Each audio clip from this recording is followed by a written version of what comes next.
Hi there, and welcome to the Empowered Nutrition Podcast. I'm so happy to welcome you both. Hi, Anna and Lisa. How are you? Good morning. Hi, how are you? Good. I'm so excited for this episode. We're going to chat about all things keto, which is one of my favorite topics. And it's a topic we haven't talked about on the podcast for quite some time. So we could probably almost talk about anything, and I'm going to struggle probably to keep it within our goal of time. But just maybe to kick it off, can you both tell us a little bit about Keto Katz? How did it get started? Oh my gosh. How did it really get started? How did it really get started? It got started on a drive from Tennessee. Yeah. Right. A dream to maybe do a cookbook. Yeah. We knew we had a lot to share. People were really interested in what we were doing and eating and how we lost weight on our own. And it wasn't always all keto, but that's what people wanted to know. And so we just were cooking up some ideas, and then, it snowballed into lives, yeah. Cooking demos, lives. We were just having a great time. Yes. COVID struck. Yes. Yeah. We're like, any excuse to hang out with your best friend. And we were both on the ketogenic diet, and we were always testing new recipes and try this and try that. Yes. Which we had been doing for 30 years, by the way. We've been friends forever. Since middle school. We've been eating together forever. Aww. And yes, and then we're Italian, so it's always the same stuff, and we just always bonded like that. And then we had families, and we would always eat at each other's houses, and then it evolved into this. Yeah. And then Anna, being the keto expert cook she is, would invite us over, which I love because she would always come up with something new, and I thought impossible. I wasn't very adventurous with my ingredients, and she was buying the psyllium hulls first, which I was just giving to people to poop. And Anna was putting it in our bread. You put it in food? I just put it in my water. Like, wow, next level. Yes. When you're food obsessed, you have to make your favorite comfort foods, right? Yeah. Tasty. And to be successful on a diet, the food you're eating has to taste good. So because I'm so obsessed with food. Yeah. I would figure it out. And then people saw that, and then they wanted to buy it. And then we thought, we can try. It'll probably work out. Might work. might not. I don't know. So we were definitely having some keto beverages one night. Yeah. And we threw up a website because I had made one already for my private practice. And I thought, it's easy. I'll just put it up. And then we just had sales starting that night. Yeah. Dang. November 3rd. It was. Yeah. And so then it just snowballed after that into this beast here, of a brick bakery. and mortar. Was it 2020 that this started? Yes. Okay. Wow. You guys are the perfect power team because Anna, you're an excellent cook and food passionate, brilliant mind of food. And then Lisa, you and I met because we went to school to be a dietitian together. So you're a registered dietitian. You guys could both combine those two talents for the perfect A team. Yes, I agree. Do you feel like, I didn't realize you had started in 2020, but what's top of mind for me, because I'm just refurbishing the keto course that I have, and we're running it soon in October, the refurbished version. Sometimes I think in people's minds is the keto moment sort of over? Do you feel like obviously you don't think that you miss the peak of this and you're doing well? What do you think about that in terms of the keto movement, and was it a flash in the pan, or is this forever? I struggled with that in the beginning because it did sound like a fad diet, but when we opened here, though, it really solidified more for me. And then, of course, as a dietitian, I work with people who have medical conditions like you that need a low carb diet. So whether you call it low carb or keto, that will never not be needed. Yeah. Right? It will always 100% be the answer. Well, 100% is strong. I guess there's maybe 99%, but most people need a limitation of carbs for just serious medical issues, or just even the use of the ketogenic diet with seizure patients, diabetics. They don't have to be keto, but they can eat keto food and not worry about blood sugars going nuts. So that will never go away. So we called it Keto Katz. It sounds like it could be a fad that expires, but if you understand the true benefits, which all our customers really do, then that's my thought on it. Yeah. When you see a customer come in and they say, I thank God for you. Yes, Aw. literally. Or, you know, I've gotten Aw. orders for a baby's first smash cake. Cute. You know, because they have seizures. And Yeah. so, like, I get goosebumps just Me too. talking Yeah, about me it. He too. is so emotional, like, that That's it's so happy awesome. mom. Yeah. When we come Hold in, them we're all. like, oh my God, it's our pleasure. It's Yeah. our pleasure. Well, we think alike in the sense that I have, so my, it's obviously such a common challenge in private practice that people have. They come in and they're struggling with their weight and they're struggling to lose weight. And so aside from doing that one-on-one, I have this membership called Lean for Life. And in Lean for Life, we basically learn that weight gain and weight loss resistance in the modern world is coming from metabolic damage. And so the whole premise of Lean for Life is that you come into the membership and we help you to heal your metabolism so that you have natural weight regulation, natural appetite signaling, the way that you were designed to have, kind of undoing the damage of like the modern food environment. And there's 3 phases of it. And I'm like, I don't care what's a trend. I know what works. Phase 1 is getting your foundation established in terms of like what to eat on a base, on like a foundational level. Phase 2 is working on eating timing. And then phase 3 is a ketogenic diet that I like to cycle people in and out of. So they're not ketogenic nonstop ongoing forever, but they're coming into it for a phase on a certain number of times per year. So whether it's a trend or not, I think we all know what works and what's effective for people in the real world. And even though it sounds super restrictive, I find that for many people it is, like you said, a godsend because they've tried all of the moderate approaches that try to say, oh, you can just continue to eat the same foods you want and just eat less of them. They've tried every version of that for decades and they've gotten nowhere. And eating a ketogenic diet works. And so it's refreshing, especially Lisa, you as another dietitian, that you have kept an open mind with that. Because I don't know about what you think, but I think sometimes with dietetics, there's kind of this like stick your nose up in the air thing of like, well, we know better than that. We know to have people count calories, and like, I'm curious what you think about that. Oh yeah, I've been outside of the box for a long time. Even though I'm a newer dietitian. When did we graduate? Just 7 years ago, almost 8. Yeah. Yeah. Okay. Yeah. And I'm older than you, so. But I've been in the field of health, and nutrition longer than that. So I never felt that way. I always struggled with my weight, and I knew that just cutting calories. I mean, maybe when you're younger, maybe when your metabolism is fresh and unadulterated, that is an ideal way, because obviously I don't want to put a kid on a keto, or any human on a ketogenic diet unless they really can benefit from it, because it is restrictive, and I don't think it's the first thing to reach for. Yeah. Unless you have a lot of like I don't want to say symptoms or signs, but like clues that are telling me that you would benefit from doing this right off the bat, like food addiction, like uncontrolled eating, and even if you're not hungry, those types of behaviors to me tell me, we need some hormone balance, and keto is amazing for that. What was the original question? Yeah, no, that totally answers it. Yeah, and that's interesting what you said of like, you don't think it should be the default thing for everybody. That's because that's why I have it as like the 3rd phase of that membership, for example, or in clinic. It's often not the first thing I'll go to. It's like, well, let's see how you do with something that is less restrictive, give you a chance to try that on.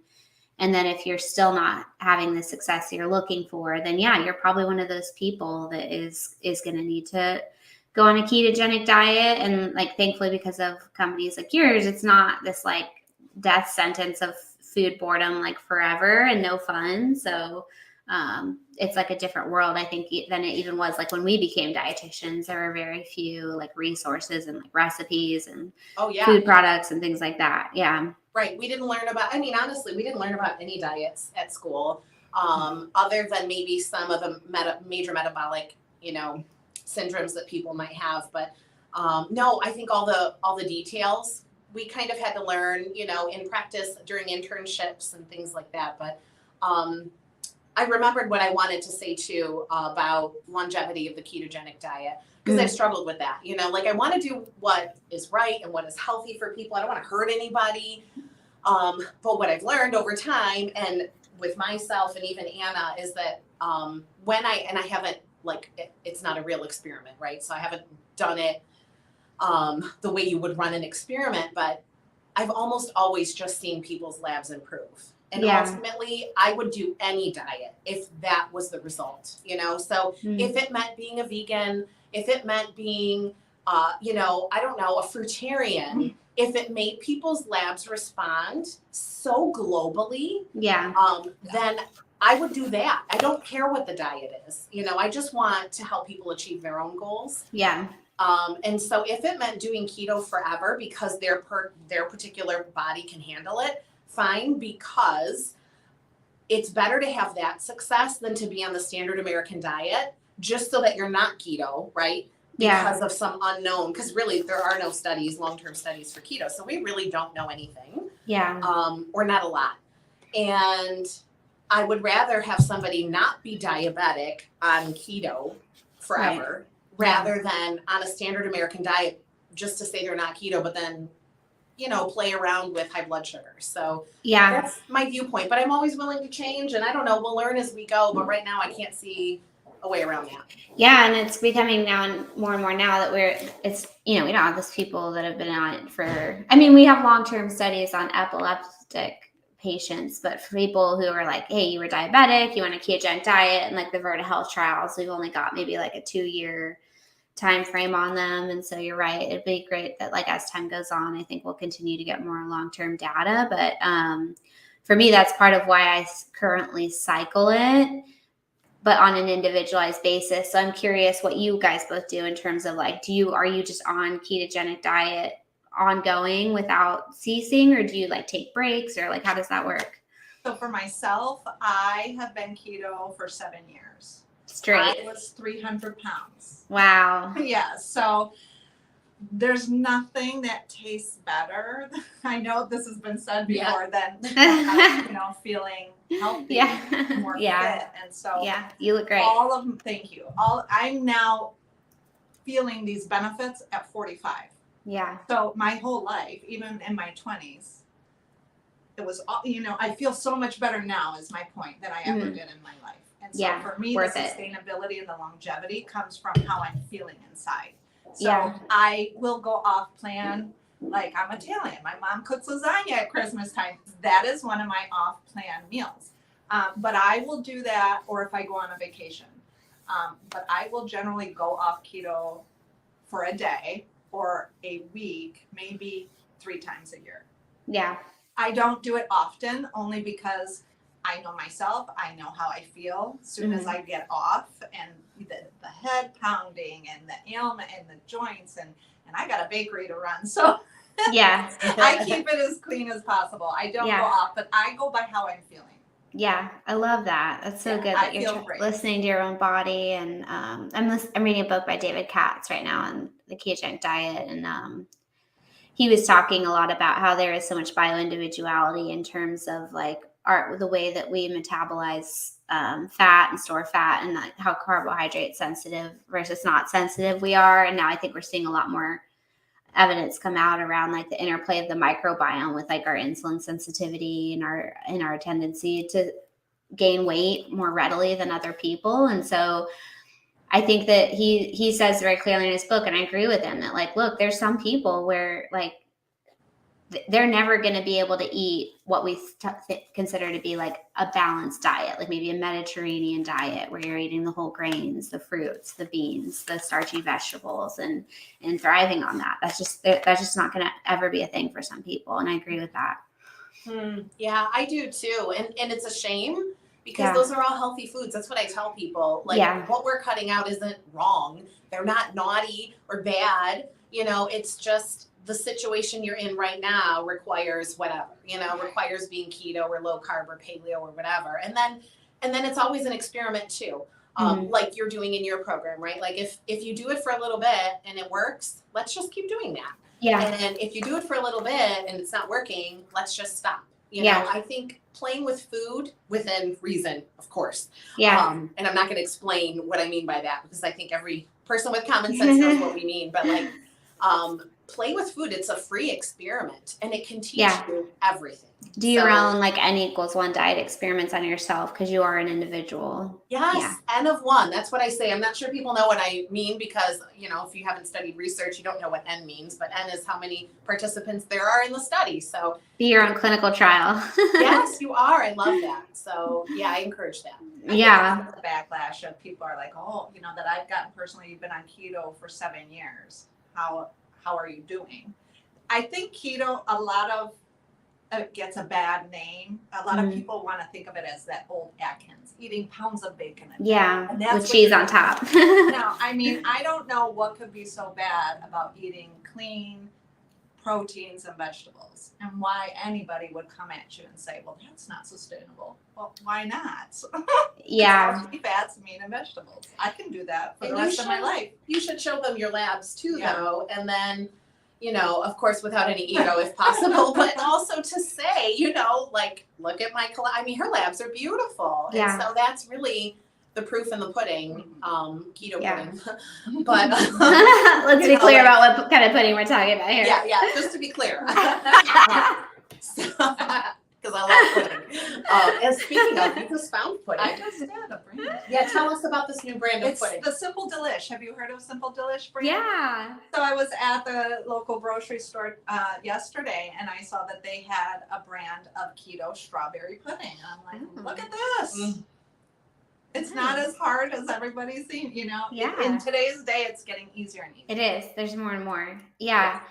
I love this discussion. I love how we're talking about just the reality of, like Lisa, something you said stuck out to me of like, if you're on the standard American diet, that's not good for you. And like, if your labs are going to improve on keto, like could that be a bad thing? I think for me, what's like maybe almost a more important like thing to think about is like for a lot of the people that come into my practice, at least, I'm curious about the people that come and purchase food from you. They're not on a standard American diet.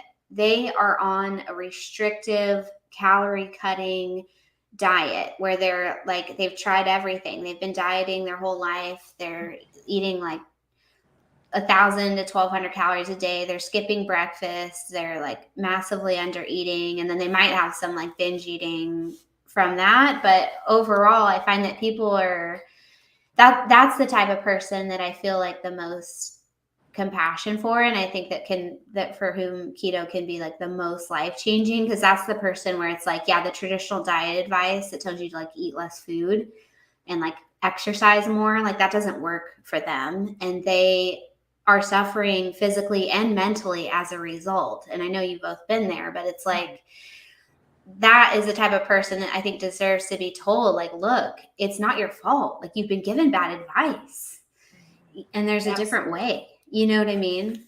Yes. Yeah. And then all the yo-yo dieting that came from that is compounding the issue to where they're at now. Yeah. You know? And so, I definitely sympathize with that. That was a huge part of my population.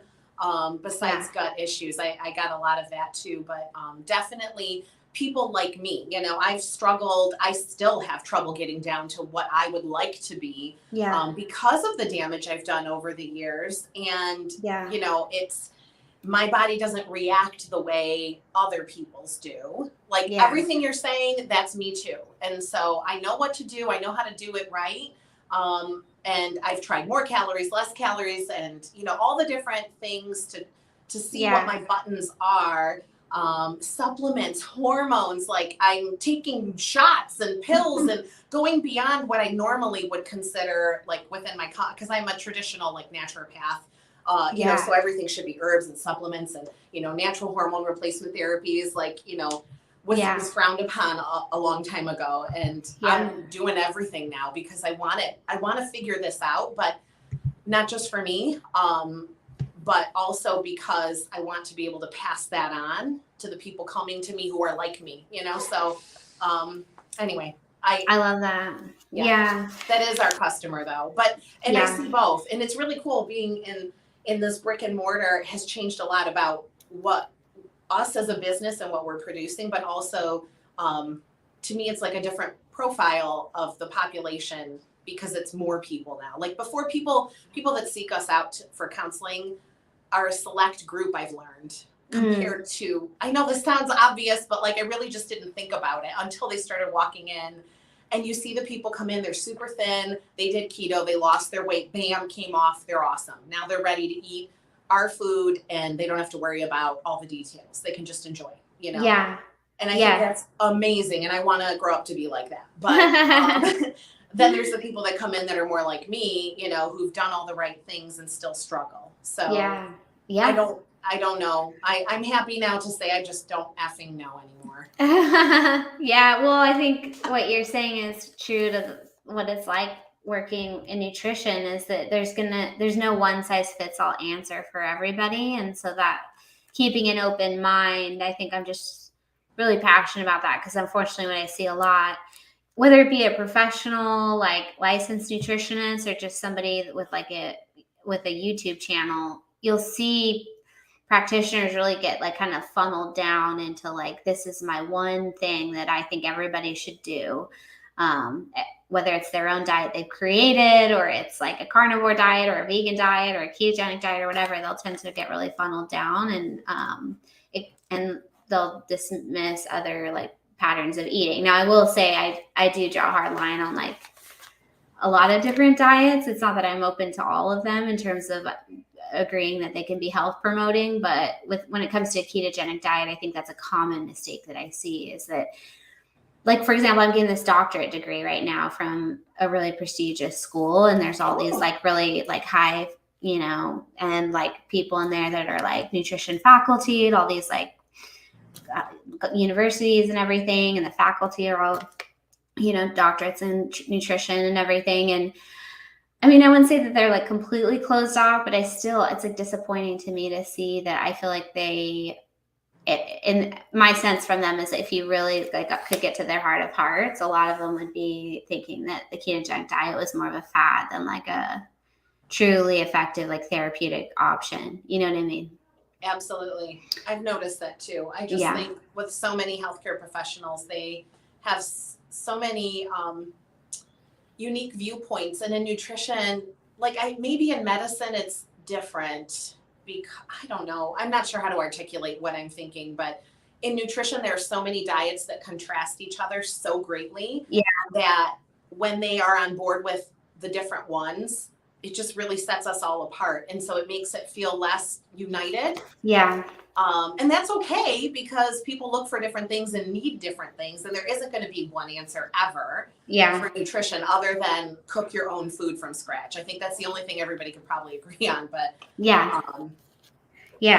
okay, I hear what you're saying. Yeah, we agree. It's super effective, and I love how you guys share that you're willing to like talk with us about some of your tips of things that you've helped notice that are helpful for people to be successful. And it's very timely for me. I can share some of my own personal, like recent history. I've been on ketogenic diet many, many times, but the most recent was probably 2019. And then I've been on a ketogenic diet the last several weeks. And it's all in preparation for like me remaking this course and like being in the zone mostly. And but what I would say is like, okay, one of the things you mentioned was like, okay, it's really, you have some tips of what to do, for example, like at social events and like vacations and things. I got invited with my husband. I went to like a dinner for his work last week, and completely like it was catered. The food was amazing. And I just completely went off my ketogenic diet, and I felt like such a fraud. But then I was back on it the next day. So tell me if I'm a bad person, or tell me what I could have done differently. Like, what are some of your tips for those? I'm a pro at this. Yeah, do this. I'm a pro. I love like, I have no shame in putting some sugar-free barbecue sauce in my purse and going to a barbecue. Yes. Okay. Yeah. So the best tip I have for everybody is pre-plan. It's okay to be nosy. I am. When somebody invites me over to dinner, you know, I guess most of the time they know that that's the diet that I follow. And so we just work together on it. I have no shame in that. My health comes first. And so if I'm really worried, or if I'm going to, let's say, a wedding, for example, I don't know what's going to be on the menu. I just, you know, I make sure I have a healthy lunch so that I'm not famished. Because the second you show up somewhere famished, that's when you're going to go off. Yeah. So I make sure that I'm full. Most parties will have some type of charcuterie. Yeah. They'll have some type of protein. And yeah, I have been to places where it's just a breaded protein. And guess what? I go home and I eat. Okay. This I is helpful. Yes.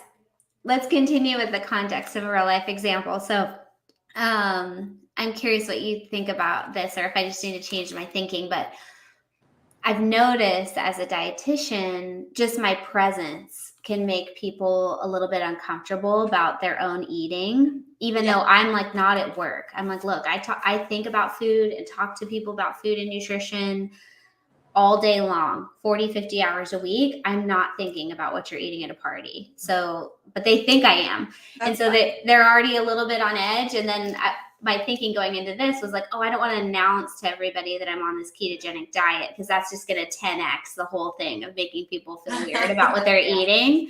Almost like they're being food shamed when like I don't eat the little like crab ragoon starter that's in a breaded thing and then like pass on the bruschetta and then they're eating it. Are they going to feel shamed? Do I just need to like forget about that type of thinking, or what do you think? Yes. Okay. Forget about it. Yeah. Okay. Because, the people that are out there that are saying, oh, look at, she's a dietitian and she's having a Whopper or something. Those are the Karens out there that are always going to find something wrong. And I'm just being honest. We're all human. Yeah. We're all human. Yeah.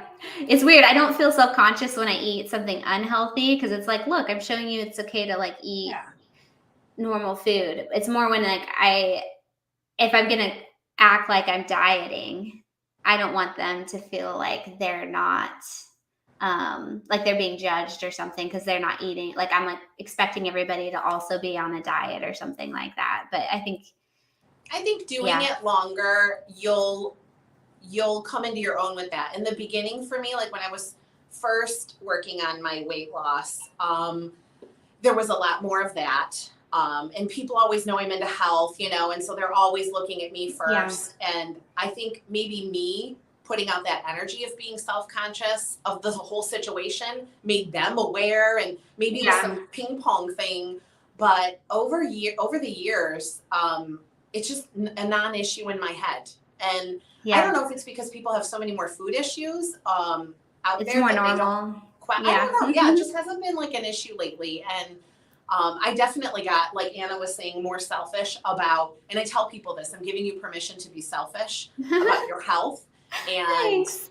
Because I don't think people do, and they're worried about everybody. Oh my God, I had one patient tell me, she said, I was at a wedding and I had to eat the cake because the lady who made the cake was sitting next to me. Yeah. I mean, there's a lot in that, right? I had to take a minute with that one, because I didn't want to jump into the obvious, like, who cares? Are you kidding me? Like, you're going to remain pre-diabetic because of who's sitting next to you. Yeah. So yes. But, also going to an event, if you already know it's going to be amazing and you need to, like, it's your lasagna moment, then you go and you have it with no shame, no fear, because it's a one-time thing, or not one time, but just, it's not an everyday thing. Yeah. So you go in without guilt and just enjoy it and be done with it. Because I think what we're all looking for, or what we're hoping for people, is metabolic flexibility. You don't want to be jailed in any diet. You maybe in the beginning when you're trying to really achieve some goals, you're stricter, where you do carry your stuff with you, or you do eat before or after. I've totally done that. And I've told people, oh, I already ate. Oh, go ahead. Don't worry. I'm coming right behind you. Like, whatever lie I had to say to get them off my back, it works. How's that gluten allergy?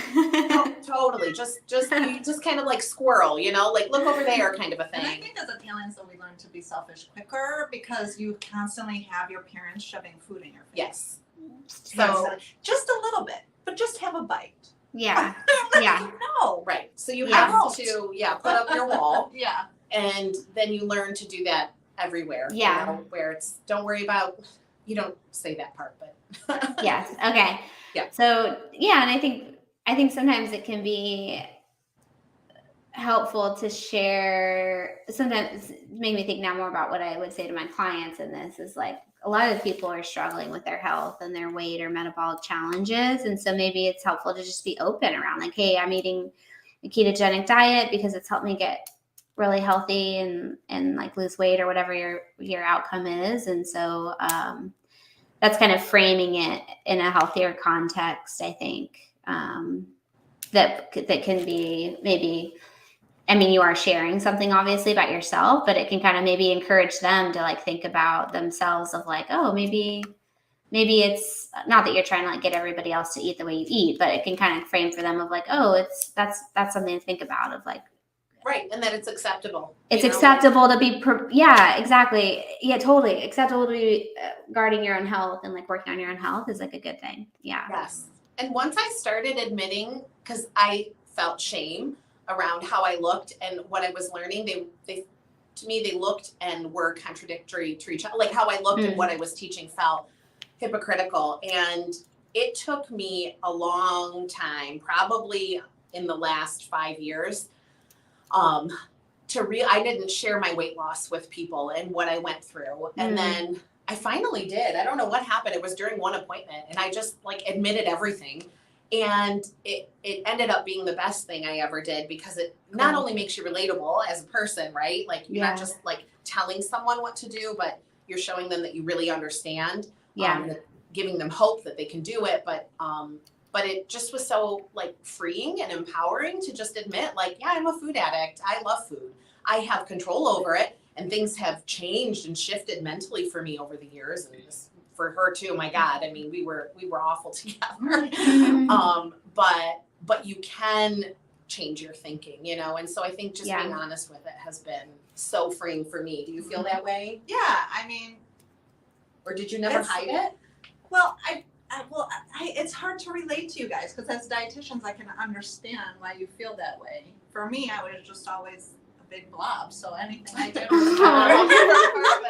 No, I mean, I really let my weight get away from me. So when I started, it was very slow. Yeah. You know.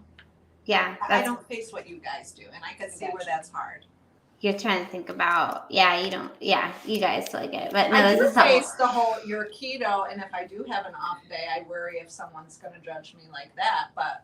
Yeah, or now that you've lost your weight, I feel like sometimes for me what can be weird about it is because I'm in like a normal weight body. Sometimes I wonder if people will think that like I'm disordered. But for me, a lot of it's around like both my grandmas had dementia and I have some like a lot of family history of like insulin resistance and I tend towards insulin resistance. And so for me, it's a lot of that, like avoiding dementia, working on my insulin sensitivity, like that world of it. But you might not just come out to a table full of strangers that are like your husband's coworkers and be like, yeah, you know, I'm working on avoiding dementia and that's why I'm not eating this. Like, so then they're just kind of like, what's her deal on a ketogenic diet? Like, she looks fine. Does she have an eating disorder? You know, so it's just kind of a tricky thing. But I like your advice to just kind of like own it, babe. It's you, you know? Yeah. They don't know your whole story. They don't know. Maybe you did lose 300 pounds. Like maybe I did. They don't know. What about, okay, so let's stick with the whole party situation. Because I think this is a common challenge. In this party, it was kind of extreme because it was like catered, like bottomless wine glass, which wine is like a huge weakness for me. So I think that's part of how the whole thing, like, that night. That's how it went downhill quickly. Yes. And so tell me your advice on alcohol, because I don't think that you completely are like, hey, just don't drink any alcohol. Tell me your advice. No. Listen, we want to live as normal, even though it's restrictive dieting, right? We still want to live as normal of a lifestyle as possible. So everything in moderation. That's what's going on in the world today is the extremism of everything. Yeah. You know, come on. Yes, be diligent, lose your weight. But yes, you can have a drink and it shouldn't be wine.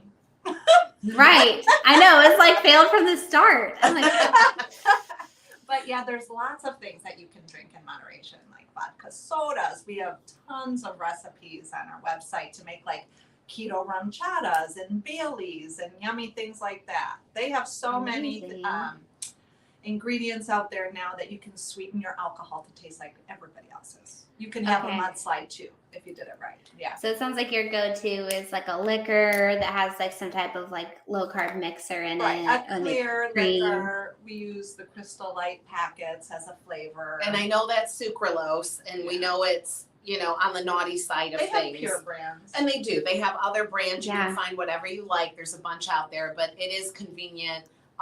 Or depending on what grocery store you have local to you, if you haven't ordered it or whatever. But, you know, the idea too, and I had to loosen up a ton on this little mini side topic. Sweeteners. Yeah, as a whole. Insulin. That's When I went to naturopathic school, it was like, you know, plant your seeds in the earth on this day, harvest them under a silver crescent moon. And if there's a unicorn sighting, it's even better. And then you can start to sprout and sow That was carrots. a hard time. I know. Friendship I'm too. sorry. I During wasn't that. I could It was imagine hard that. for anybody who knew me then. And then I had children, which just compounded it. And I love that I cloth diapered, but I was like, you know, it was insane the level of like scrutiny I put on everything. And what I realized 10 short years later was that it's not good on my adrenals. It's not good for my peace of mind, awful for my social life. All I did was gain weight, you know, and it was fascinating. It wasn't good. And so I realized I had to loosen up. I had to only, you know, like in my clients I was seeing, no one could follow what I was recommending because it was just insane. Yeah. It's like a Bible of what to do. So I learned the hard way what you need to focus on are the things that make a difference, right? We talk to our customers a lot about 80-20. Yeah. We do 80% clean. And, you know, a little squinch of Crystal Light is not going to put you in the grave. You So, know, yeah. 80-20. Yeah, that's different Be than realistic. like you're brought just that right home. drinking it Crystal Light or diet soda like all day long as your fluid source is a different story. So Yes. So that's the point we're making here is that obviously we know what there is no perfect, but we know what, you know, the highest goals could be for nutrition. But most people just kind of live right in here, you know, and you bounce up and down a bit. And then when you're really shit out of luck, sometimes it goes down here and that's okay. Because you're not living there. It's just you visit sometimes. You take your shovel and you get your way out. Yeah, for sure. It's just your experience, and the same with me. It's the more anybody that's very like all or nothing with the way they talk. To me, that's like you're somebody that doesn't work with real people. Right. Yeah. Okay. Well, tell me. So, like, we talked a little bit about social challenges. So, like, a big important thing is like planning ahead. Yes. Owning your truth, having just like confidence to come out with what you're doing, sticking with the right types of alcohol. Now talk to me about the other like, common challenge I see, which is like time. So the classic thing is like a mid-career woman, 2 or 3 kids, works full time. She's got the house to take care of. She's got kids in sports. Like this person has right now. Little, it's me too. I'm like really just selfishly asking you all the questions I want to know about myself. Like, how do I find time to make keto meals? Like, what do I do? I mean, when I was in the storm of losing weight, like I was getting it. The only thing that made me succeed was pre-planning. Getting that grocery list down. Mm-hmm. Knowing, okay, it's Tuesday, this is what I'm making. It's that time you get home from work and you're like, oh my God, what am I going to throw together? That's when you're going to fail. Yeah. Pre-plan, you know, things like rotisserie chickens. Mm-hmm. Those are great shortcuts. Great idea. Salads. There's gourmet markets everywhere where you can go in. We can literally go across the street and get a slice of prime rib dinner for $19.99. There's a lot of things you can do. And I'm not saying do those every day. Maybe plan those dinners that take longer 4 times a week and have 3 quick ideas ready to go for the nights that your kids have a sport. Like I have a swim meet tomorrow to go to at 6:30. So I already have my meal planned. I know what time I'm getting off work. If I need to stick that in the crock pot in the morning, I do it. Just always be aware of your day and what's going on. You have to be a little bit healthily obsessed with the project at hand, you know, like, because if you're not, you're going to let it go. Anyone can say they're going to do a thing, but like to do it is work, you know, no matter what it is. So absolutely right. And I tell people, keep your like safety net foods at home for when you can't even go across the street and get the salad or the meal. And you know, like whatever you like, cans of tuna or salmon or sardines. I think of like my pantry list, like what's in my pantry that I can pull out if there's an emergency, you know? Yeah. And you can get all the tunas you want. That you can get the cheapest one if that's your budget, or you can get the nicest one that supposedly has the lowest mercury content. You can keep your freezer stocked, you know, so keep your frozen meats. Fish is super fast to defrost if you like that. I hate it, but I eat it anyway. I'm a big girl. Yes. I wonder that you're adulting. Yeah. What he said, stop eating like a toddler, eat the salmon. Yeah. Yeah, I'm starting to like it. And you know what I've learned though, because I am still a wimpy baby with some things. I want to be an example for my children. I roll my eyes as I say that. So I've learned to make it taste better, right? Like, yeah. My husband's allergic to chicken, like truly legitimately. Oh no. No, it's so dumb. That's but horrible. it is.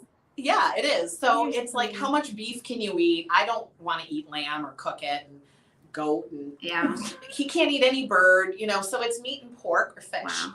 Okay. So I had to learn to accommodate fish. But I'll buy catfish and I'll make it Cajun, you know, and you just get some seasoning and some almond flour if you need to make it keto. Yeah. If you're gluten-free, just use gluten-free flour and Cajun seasoning, or any seasoning. I don't care what it is. Yeah. Or we make breadcrumbs here at the bakery, and they are pork rind based, but Anna, of course, makes them delicious. I'm sure. Yes. Delicious. All those like fried chicken things that you miss, all those, like I've done cutlets with them, I've done or stuffed mushrooms. Like I'm telling you, it's restrictive, but it's not. If you really put the time in, just a little bit of time, and Pinterest will be your best friend. Like you'd be surprised that it's restrictive, but you can still eat really good. And then, like for me, it has to taste good. Yeah. And I've been able to maintain 7 years.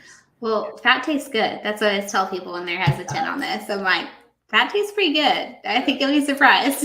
Yeah, that's right.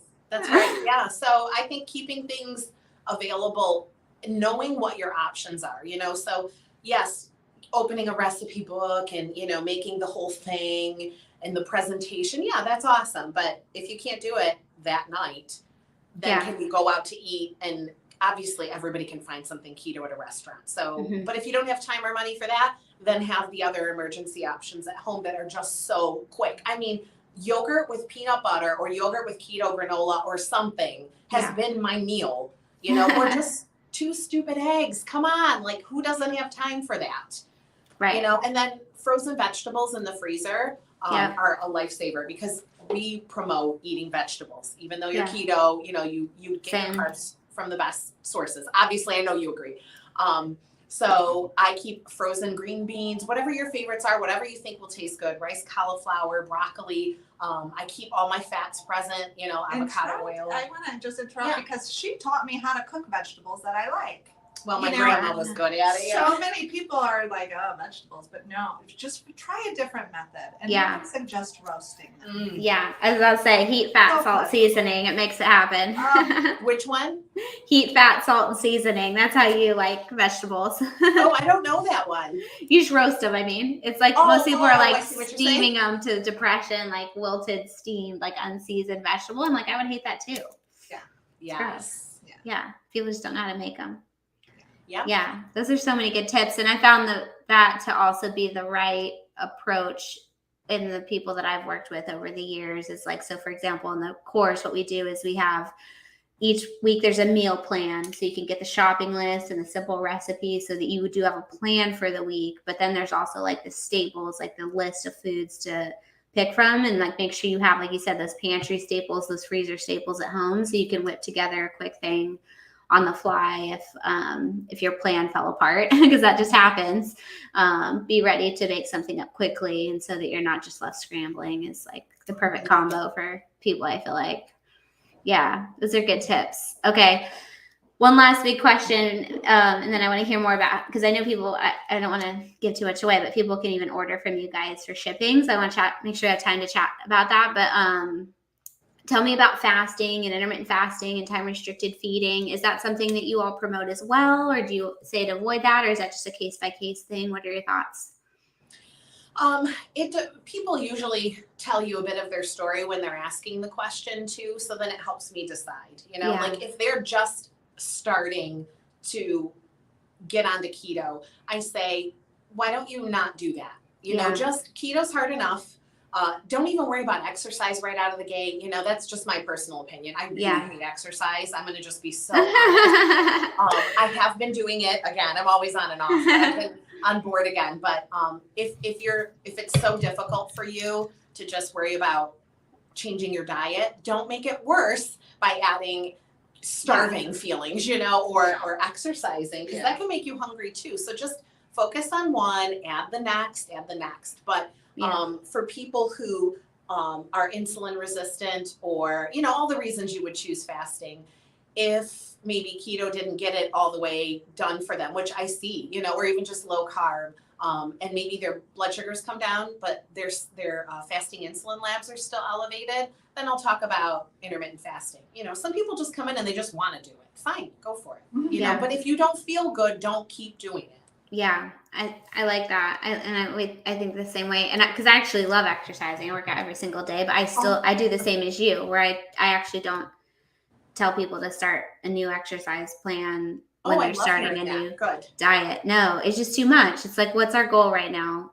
Pick something to really focus on instead of dividing your energy and then not being fully successful with either, you know? Oh, I'm glad to hear that, because that's one thing that dietitians, typically from what I've they'll come out the gate with all the things. Yeah. Well, they're still thinking about that whole energy deficit model that's so outdated of just creating like a caloric deficit. And they're like, hey, you know, you could also jump on an elliptical or start jogging, and like, so it's not only do they recommend exercise too soon, but it's like, to me, the wrong type. It's like, if I'm going to even start somebody on exercise, I'm going to be working on getting their basal metabolic rate up by getting them to like build some muscle. That's like my number one target usually, but that's an aside. But yeah, I think the same, because with fasting, there's a lot of things where it's like, if they're premenopausal, or if they have adrenal challenges, or if they have PCOS, and that could be like a challenge sometimes, or if they're like concerned about their fertility, or if their sex hormones are off.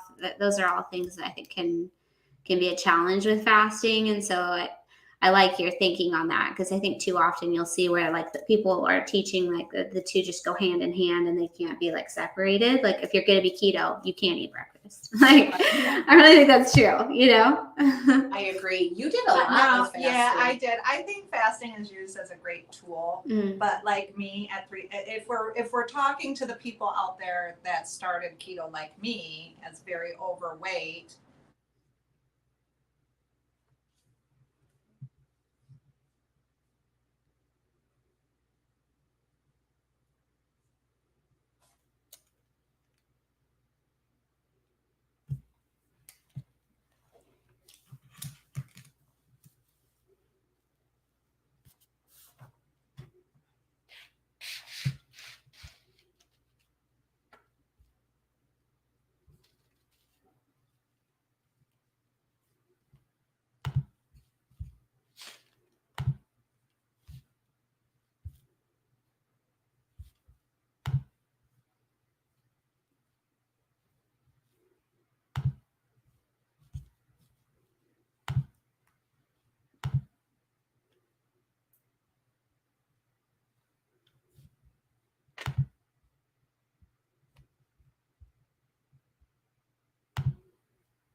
Hey there. Oh, hey.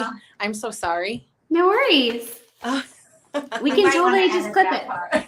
We'll just edit. No stress. Okay, I have my do not disturb on, but I don't know why that called out. It's all good. Okay. It's all good. It's all good. I forgot what we were talking about fasting. Oh, so yeah, starting at 300 pounds, my advice to people is get the food right. Learn. You want to master the food part of keto. You know, once you get that down and you notice the weight coming off, and then you're going to hit a little plateau, then maybe incorporate your exercise, and then maybe incorporate the fasting but get that food down. It's very important. It's 80% of losing weight if you're in it for losing weight. Yeah. Totally love that. So that so matches what I've seen across the years with people. So you nailed totally the pathway, I think. Well, I'm sure that people are really inspired to give ketogenic diets a try if they haven't already done it, or if they're on keto, they might want to get some support with you. What are some of the ways that people can get some support from you all? Okay, so we try to supporting everybody in the most well-rounded way has been really the basis of what we're doing. Yes, we love cooking and feeding people. It's in our genetics. But it's not just that, right? Because if it was just about eating, everybody would do it and all succeed. It's really so much more of the community and support. And so that's what we really wanted to provide for people. So if you go like on our Facebook or Instagram, we have lots of live videos we've done over the last couple of years now about, there's troubleshooting, cooking, supplements, all those cooking things. demos. We did lots of cooking demos. They always include a keto beverage. By that I mean alcohol. So obsessed. We're friends. Yeah, and we're friends. Yeah, we like to do things fun and be realistic. So they could go and get any of those resources that they wanted. We have free recipes on our website. I'm actually providing my version of the ketogenic diet. So I wrote that, and if you sign up for a newsletter, you can download that right away. And then every couple of weeks, I send out a newsletter with just helpful things. It's not always just selling bakery foods. No. It's whatever we know. Our foundation started with helping people, and we continue. Like we have our customers will come in just to talk with us, which is great. We have built a community of little keto kitties that it's like a family. They come in, they tell us how their week was. That's awesome. They've built friendships within each other online, and they support each other. Currently, her and I are doing a water challenge with our customers out there. Cool. And so we kind of hold each other accountable and stuff like that. So we have built a great community. It's not just about, like Lisa said, selling our baked goods. We use that as a tool, but we are honestly here to help everybody, make them feel like family. They give us tips as well as us giving them tips. It's great. I was just going to say that it helps us too. So like you said, selfishly, these are people that are out there hunting down keto things or sugar-free things. And so they come to us. Oh, and then their inspiration to us about recipes, like they'll come in like little kids at grandma's house, and they're like, can you make me, a ice cream cone? Can you make me, and like they'll ask Can I do it? Yeah. Because I love them. You're like, challenge accepted. And I'm like, man, that sounds good. I would like to also eat that. So we all build off each other, but so people can go to our website, ketokatz.com. You can see how we spell it right behind us. Yeah. Cool. And there you can find all the things we just talked about. But signing up for the newsletter is the best way to just stay in touch with us and let us, talk to you. We're funny, we think. I don't know. We crack each other up, so I don't know if everybody else laughs, but yeah, so. Awesome. Okay, amazing. So we'll put that in the show notes of your website, Keto Katz, KetokATZ.com. Yes, on Facebook, we are at Keto Cooking with 2 Cats, and on Instagram, we're at _keto, or I think it's keto_cats_. Cool. Okay, we'll link those up too, and then people can check out your free recipes, your cooking demos. I'm totally signing up for your newsletter. And tell me a little bit more about what things people can mail order from you now. Like it's shipping. National shipping, right? Yes, that was a big goal. I'm so proud of us for getting there. But yeah, we have boxes, so they're like bundle boxes. You get to pick 3. We have a small box, we have a large box, we got a fall box. So cool. And we're constantly revising it. Poor Lisa is our technical resident here too, and we're always adding more items. Yeah. Yep. So yes, it's I was gonna say it's everything. It's not exactly everything on our menu, but close. Like obviously we're not shipping a whole cake. And even cupcakes are difficult to ship because we're just so worried about how they're gonna show up. But just about everything else on our menu, and our full menu is on our website. I mean, but we have a lot of traditional things: cookies, brownies, donuts, pizza. Yeah, our spirals. pizza's pretty amazing. It's not like any keto pizza you've had. It's like a fat, thick, flavorful crust. And there's no cauliflower in it. What? Okay, my mind's blown. I'm gonna have to totally order some. Yeah, it is good. So yeah. Awesome, you guys. Thank you so much. I'm literally gonna go order some of your stuff. It sounds amazing, and I'm sure other people will be inspired to check you out as well, because we talked a lot about how there's what's correct scientifically, but then there's real life and the challenges there. And so you guys have provided such an awesome service in the way of helping people just to make it actually happen. So thank you so much. Thank you. Good luck with your business and your new program coming out. I can't wait to refer people to it, because I no longer can see people, and I love having you as a resource. Yeah. And then also to you to go get the cookies that they need to make it through. So we're a perfect team. Okay. Awesome, ladies. Thanks again, and we'll talk to you soon. Okay. Bye, Erin. Bye.